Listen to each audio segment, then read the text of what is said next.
Hola, bienvenidos a Armelions. Mi nombre es Melanie y seré su anfitriona en este emocionante viaje. No olvides suscribirte y dar me gusta. Comencemos.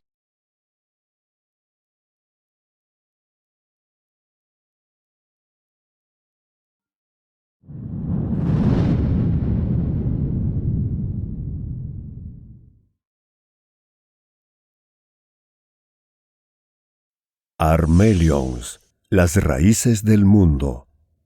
Capítulo 22. Biblioteca del Saber. Palacio de Settlinghut, región de Polincas, Antártida. 9 de agosto 2010. 19 horas 15 minutos. Después de una ansiosa espera, la fecha del viaje por fin estaba cerca, aunque no de la forma que Martín hubiera querido. Al día siguiente, debía de presentarse temprano en las puertas de salida del palacio, donde iniciaría el viaje. Por este motivo, aquella tarde se fue decidido a la biblioteca para encontrarse con Maggie. Necesitaba disculparse, buscar algún tipo de reconciliación.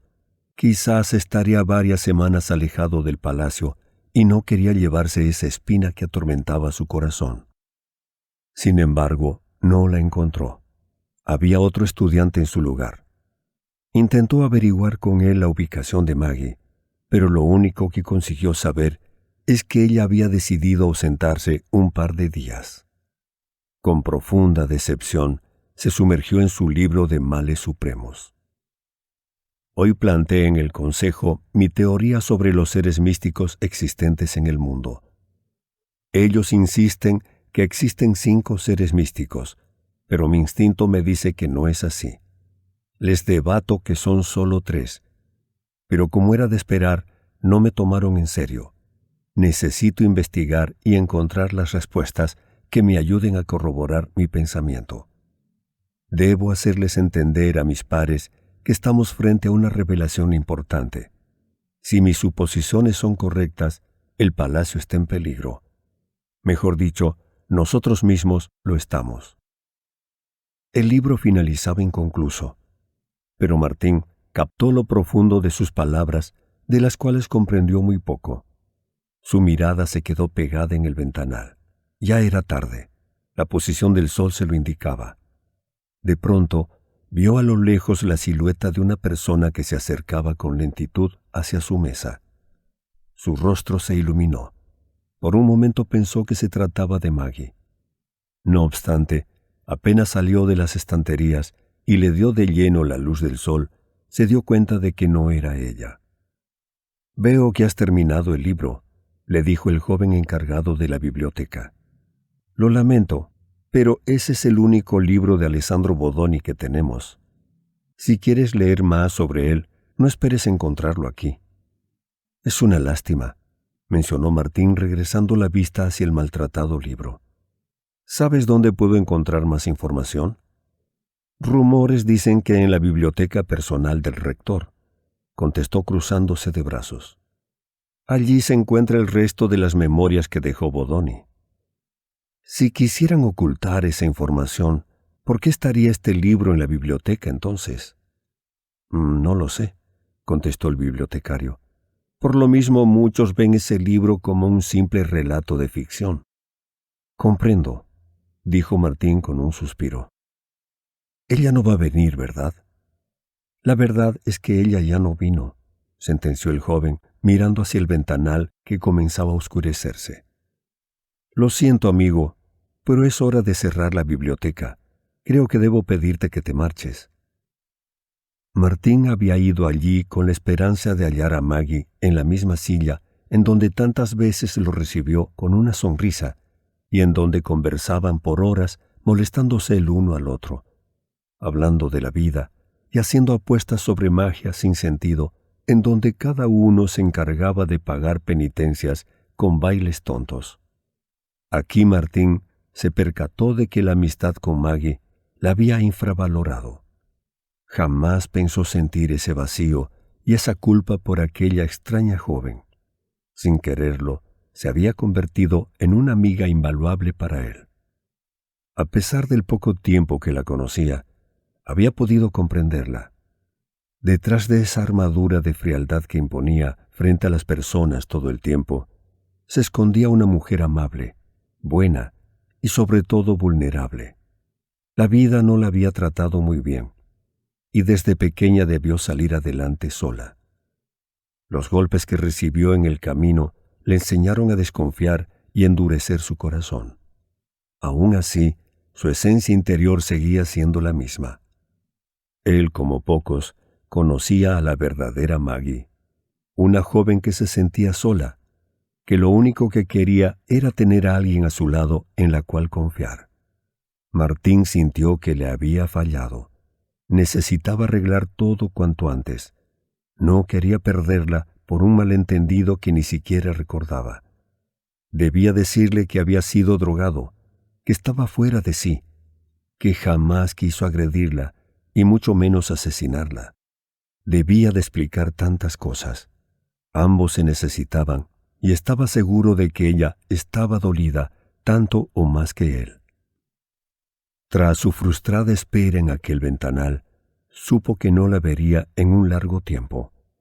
Para su regreso, deseó ya contar con su perdón, aunque conociéndola eso sería imposible. Bodoni no le podía haber acertado mejor golpe. Martín abandonó la biblioteca con pesar, desconociendo de que era observado de cerca.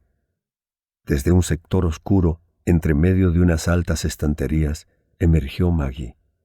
Lo vio marchar inexpresiva, mientras su compañero de labor, tras ella, sacudía la cabeza.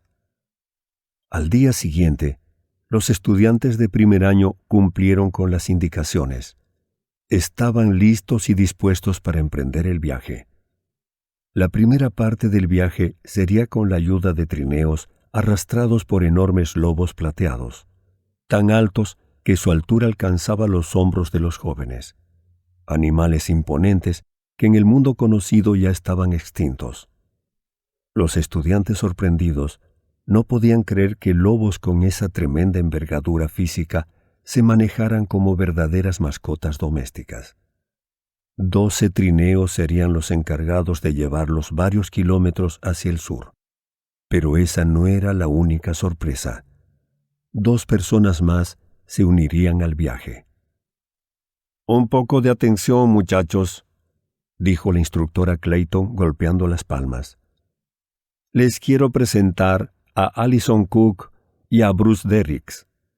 Ellos serán nuestros escoltas enviados por los Thunder para protegernos en caso de alguna emergencia.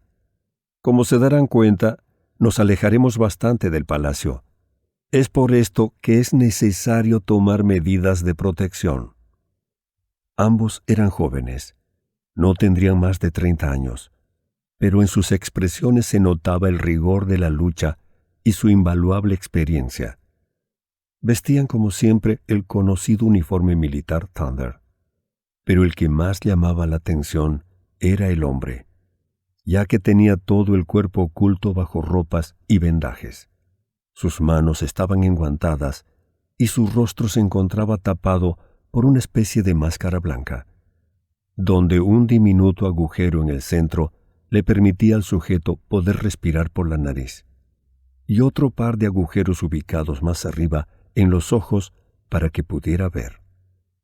En la espalda tenía 2 llamativas espadas cortas. Nadie comentó nada, pero todos sabían que algo extraño había en él. Luego de los saludos correspondientes, se inició el viaje. Todos se fueron muy ilusionados, esperando tener una aventura provechosa. Según las estimaciones de la instructora, después de un día de viaje, deberían de estar llegando al lugar previsto, hecho que desmotivó a todo el grupo. Aunque lo peor vino después, cuando pasaron a la segunda parte del viaje. Los trineos y los lobos debieron de regresar. A partir de aquí, comenzaron su verdadero entrenamiento. La caminata más dura que les tocaría pasar por mucho tiempo iniciaba. Reclamos tímidos se oyeron en el lugar mientras caminaban. «Gracias, Martín», murmuró Christopher con ironía. Martín, sin saber qué decir, solo guardó silencio, sorprendido por lo que estaban viviendo. Jamás imaginó algo así. El viaje no era el premio vacacional que esperaba. «¿Qué falta de respeto es esta?», preguntó Allison, la Thunder que los escoltaba. Christopher, sorprendido, no supo qué responder. «Deberían estar agradecidos», mencionó Allison, no solo dirigiéndose a Christopher, sino a todo el grupo con fuerza. «No saben lo valioso que son estas incursiones, no solo en el ámbito físico, sino también en el mental. Esta experiencia podría salvarles la vida en un futuro». Todos guardaron silencio con incomodidad, hasta que Elizabeth abrió la boca. «Bien dicho, compañera. No podría haberlo dicho mejor». Con una sonrisa, Allison se volteó a mirar a Martín. «Espero que tú también lo veas así», dijo en voz baja. «No te dejes basurear». «Gracias», contestó el joven, intentando esbozar una sonrisa. Era la primera vez que Martín observaba con tanta cercanía a un catalicista de rango Thunder. Sus vestimentas eran similares a las de ellos, solo que vestían de color blanco en lugar de gris. En cuanto al logo, eran parecidas. Poseían el mismo dragón dorado en el pecho, a la altura del corazón, solo que se les incluía unas espadas entrecruzadas en la parte inferior. «Por nada. Solo actué sin pensar», continuó Allison sonriente. «No tolero ver las injusticias». «La vida está llena de injusticias. Creo que ya me acostumbré a ello», repuso el chileno sin mirarla. «Así es, pero de nosotros depende que eso cambie», comentó la Thunder. «Mi padre siempre decía, el día que la justicia desaparezca de este mundo, también lo harán las personas. A partir de allí solo existirán animales». «Profundo pensamiento», acotó Alejandro, que se encontraba al lado de Martín. «Por este motivo, jamás seré una spoilser. Los valores que dejó mi padre en mí son invaluables. Hasta el final de mis días lucharé por la justicia que él añoró». «Hace mucho que no oía palabras tan optimistas», añadió Dennis con su característica sonrisa.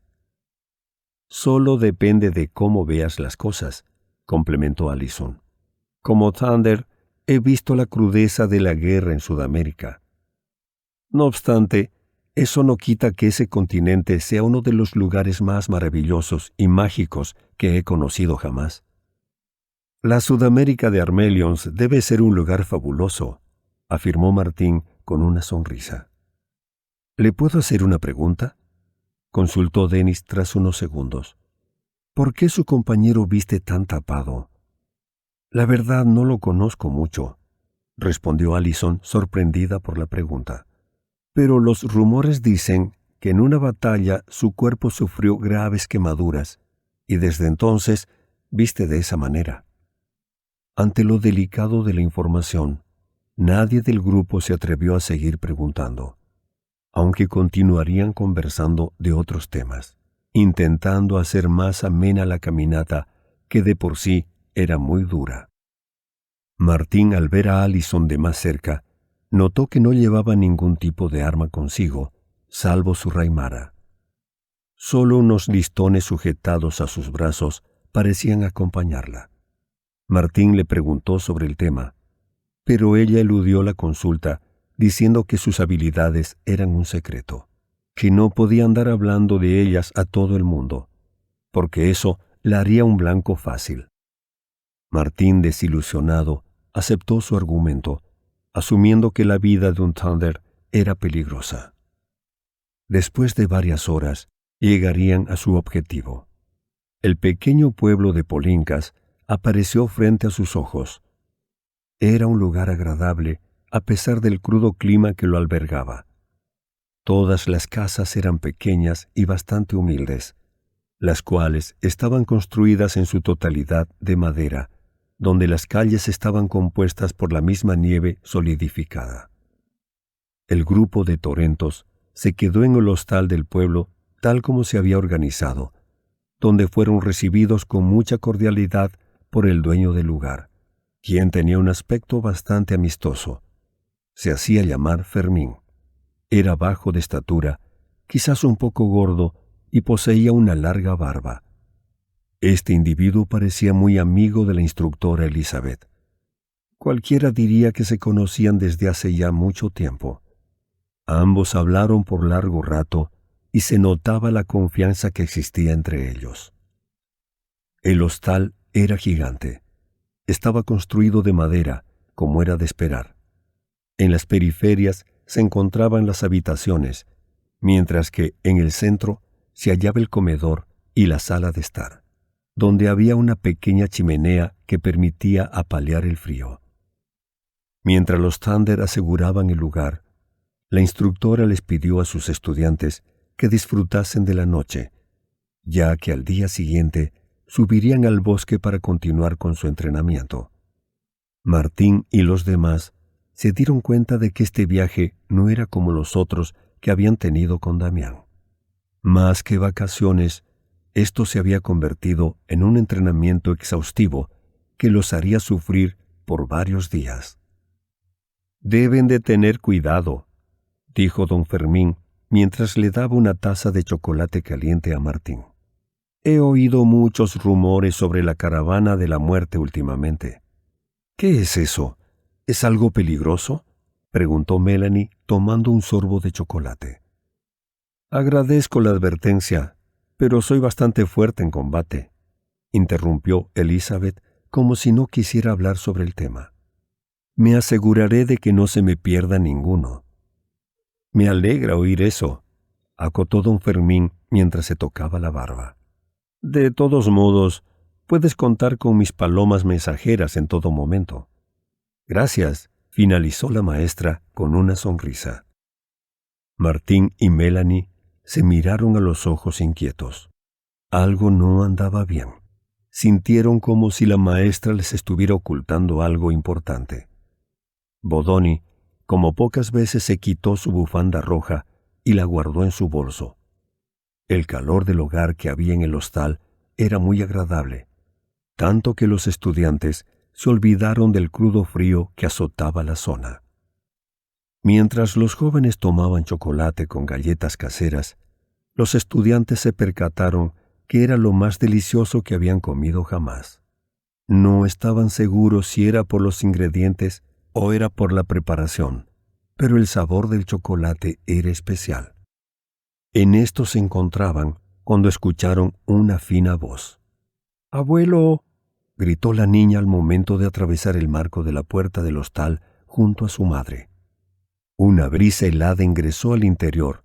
Fue por unos pocos segundos, pero lo suficiente como para hacer estremecer a Daniel, que era el más cercano a la entrada. «Buenas noches», dijo la mujer de pelo negro, alzando la mano en señal de saludo. Todos los torentos le regresarían el saludo, en especial Elizabeth, que iría a ofrecerle una taza de chocolate. «Mi niña querida», dijo don Fermín, mientras tomaba a su nieta con sus manos y la elevaba del suelo riendo. «¿Una niña en Armelions?», replicó Denny sorprendido. «Ah, no lo saben», aclaró el dueño del hostal. «Tanto mi nieta como la mayoría de los que vivimos aquí en el pueblo somos nacidos y criados en Armelions». «¿En serio?», preguntó Rin dejando de comer su galleta. «Pensé que solo la gente del palacio podía conocer a Armelions». «No tenemos ninguna relación con los torentos», reveló don Fermín, dejando a su nieta de nuevo en el suelo. «Mi abuelo llegó a este mundo por accidente. Durante la Primera Guerra Mundial, mi abuelo se sumergió en el Triángulo de las Bermudas junto a otras 30 personas. Allí fueron teletransportados a Armelions sin querer, después de escapar de la persecución cirua de la época. Mis antepasados se asentaron en este lugar. Desde entonces vivimos aquí», añadió el posadero mientras se acercaba a la chimenea para reavivar el fuego. Daniel, aún con escalofríos, se acercaría a él. «Mi abuelo murió hace algunos años, pero su descendencia sigue viva a través de mi familia». «¿Quiere decir que vivir en otro lugar de Armelions es peligroso?», preguntó Martín intrigado antes de darle otro sorbo a su taza. Los Thiroas no aceptan nuestra llegada a este mundo, intervino la maestra Clayton, acercándole un trozo de leña a don Fermín. Pese a que ellos son pacíficos, cualquier acercamiento indebido podría generar un conflicto armado. Por lo mismo, esta comunidad vive aquí en Polincas, muy cerca del palacio. Martín, bajando la mirada, comprendió que la relación entre los humanos y los Thiroas era más delicado de lo que él pensaba. Aquello le hizo valorar aún más su encuentro con aquella hermosa Thiroa en el bosque de las almas. Tal como mi abuelo, han llegado muchos por accidente a este mundo, prosiguió don Fermín, secándose el sudor de la frente. Como los Torrentos tenían prohibido regresarlos al mundo conocido, mis antepasados crearon esta comunidad. ¡Abuelo! ¡Abuelo!, gritó la niña mientras alzaba los brazos hacia el posadero. No sé usar magia, pero soy muy feliz viviendo aquí, finalizó don Fermín mientras volvía a alzar a su nieta con sus brazos. Humanos que no son catalicistas viviendo en Armelions, murmuró Dennis, aún incrédulo. Jamás me lo imaginé. Ignorantes, bufó Leandro sacudiendo la cabeza. ¿Acaso crees que en la ciudad de Settlehood solo viven Torrentos? Ya basta de charla, ordenó la maestra golpeando sus palmas. Terminen de comer pronto, que mañana será un largo día. Dennis miró al italiano con desprecio, pero no respondería a su provocación. Martín, ya harto de los conflictos, solo guardó silencio junto a Melanie y Alejandro. Bodoni se encontraba más apartado, sentado en uno de los sofás. Desde allí haría una de sus sonrisas burlescas. Los estudiantes, tras comer junto al calor del fuego, se irían a descansar rendidos por el enorme desgaste físico que habían tenido durante el día. Ya eran las 8 de la noche, y a esas alturas sus cuerpos rogaban por una cama caliente y limpia. Llegar caminando a Polincas era algo memorable de comentar, aunque usaran magia potenciadora durante el trayecto. Como era de esperar, el cansancio dejó a los estudiantes dormidos casi al instante. A excepción de uno, estaba agotado, pero su determinación era aún más fuerte. Había esperado esa oportunidad por mucho tiempo y no la desaprovecharía. Según el programa, a la mañana siguiente subirían al bosque por varios días. No podía correr riesgos. Debía de buscar a Adolf por el pueblo cuanto antes, por lo menos descubrir su dirección. Tras esperar unas horas acostado y luchar contra su insistente sueño, Martín se pondría de pie. Alejandro roncaba a su lado. El silencio era absoluto. Las últimas pisadas que oyó desde el salón principal habían desaparecido hace ya media hora. Salió con extrema precaución de su habitación para inspeccionar el lugar. Si era sorprendido, podría decir que buscaba el baño, pero prefería salir de allí sin ser visto. Las antorchas del pasillo aún estaban encendidas. Miró en ambas direcciones, asegurándose de que no hubiera nadie cerca. Al llegar al salón principal, se dio cuenta de que todo estaba recogido y limpio. La chimenea aún mantenía el calor del hostal. La madera crujía con cada uno de sus pasos, pero aquel fuego le ayudaba a disimularlo. Colocó su mano en la cerradura de la puerta y con alivio descubrió que no estaba cerrada con llave. Al salir sintió de lleno el hostil clima sobre su cara. El frío era monumental. Su cabello se sacudió por la fuerte brisa. Usando el bóleran con su raimara, intentó mantener la temperatura de su cuerpo. Pese a llevar el uniforme, podía sentir cómo el frío llegaba hasta sus huesos. El cielo estaba muy oscuro. Hace mucho que no veía una noche así. Se vio obligado a potenciar sus ojos para poder ver mejor. realizando un salto sobrehumano, subió al tejado de la casa que había al frente para tener una mejor panorámica del sector. Era cierto, el hostal estaba al centro del pueblo, como si en el pasado hubiera sido un lugar estratégico de la comunidad. Era fácil de defender y por su diseño irregular tenía vías de escape en todas las direcciones. Martín intensificó su magia en su puño. Su raimara se iluminó con mayor fuerza. Con ello intentó aplacar sus escalofríos. Desde aquel tejado, la baja temperatura se sentía con mayor crudeza. 5 manzanas de casas rodeaban el hostal. Sus calles se entrecruzaban junto a varios callejones más angostos. El torrento decidió buscar de sur a norte, intentando barrer de manera ordenada el lugar para asegurarse de revisar cada rincón. Como un gato oculto en la oscuridad, saltó de tejado en tejado registrando sus calles. Solo cuando algo le llamaba la atención, bajaba a nivel de piso para observar mejor ventanas y puertas, con la esperanza de encontrar alguna pista que lo dirigiera al catalogador de documentos. Sin embargo, cuando revisaba la periferia oeste, una sombra lo colocó en alerta. Alguien lo observaba a lo lejos. Su sola presencia hizo que Martín se refugiara en uno de los callejones.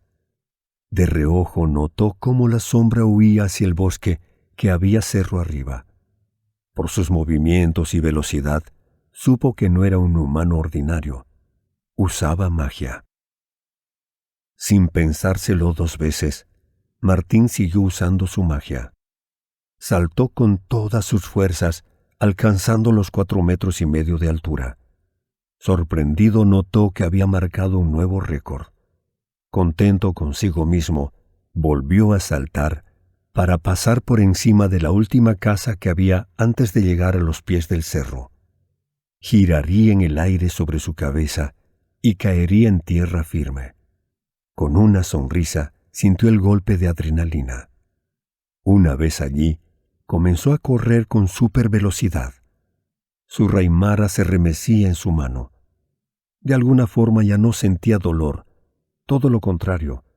Ya era placentero sentir el poder recorrer todo su cuerpo.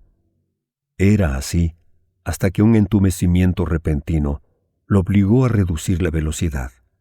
Tras apretar su mandíbula, seguiría subiendo cuesta arriba, eludiendo los enormes árboles. Ya en la cima, potenciaría sus 5 sentidos, intentando rastrear al hombre que por alguna razón que desconocía, había huido al verlo. Para su desilusión, solo sintió el ruido de aves e insectos revoloteando a su alrededor. ¡Maldición!, susurraría Martín después de exhalar aire. Decidido a no rendirse, comenzó a bajar por la otra cara del cerro. Ya no sentía el frío tan penetrante como antes, aunque no tenía claro si era por los árboles que lo cubrían a su alrededor o si era por haber corrido. Como fuese, ya se sentía en plena forma. Se sentía despierto, ágil. La somnolencia había desaparecido de él. Mientras descendía caminando y poniendo atención a cada mínimo ruido, sintió por fin algo anormal. Aquel sonido lo haría detenerse en seco. En cuclillas, intentaría acercarse. Tras unos metros, logró captar antorchas de fuego destellar a lo lejos. Una especie de caravana pasaba por el camino ubicado un poco más abajo de él. Si bien le habían indicado que no se alejara demasiado, su curiosidad pudo más y decidió aproximarse. Comenzó a avanzar a punto y codo, intentando no ser detectado. Grande sería su impresión al observar cómo eran transportadas un grupo de personas aparentemente secuestradas en un carruaje enorme. Lo dedujo luego de escuchar a uno de ellos pedir agua de manera desesperada. Pero lo que más le sorprendió fue que 2 enormes bikers los escoltaban y a la vez eran los encargados de trasladar el carruaje a través del camino mediante cuerdas amarradas a sus dorsos. El joven los reconoció de inmediato. Damián remarcó muy bien lo peligrosos que podían ser esas criaturas durante sus clases. Las imágenes que les enseñó eran espeluznantes, pero verlos en vivo era otra cosa. Su altura superaba los 5 metros. Su cabeza desproporcional era similar a la de un jabalí salvaje, exponiendo 2 grandes colmillos al exterior. Su cuerpo era similar a la de un ser humano. Caminaba en 2 patas. Era fornido, de gruesos brazos y tonificadas piernas. Pero no contaba con pies ni manos, solo tenía pezuñas. El torrento, al darse cuenta de lo que sucedía, decidió regresar para pedir ayuda. No obstante, antes de hacerlo, recibiría un tremendo golpe por detrás de la cabeza que lo dejaría inconsciente de forma instantánea. Martín, sin nadie que lo ayudara, sería arrastrado y tomado prisionero, uniéndose así a la caravana de la muerte. Gracias por llegar hasta aquí, espero que hayas disfrutado tu visita. Si es así, no olvides suscribirte y dar me gusta. Nos vemos.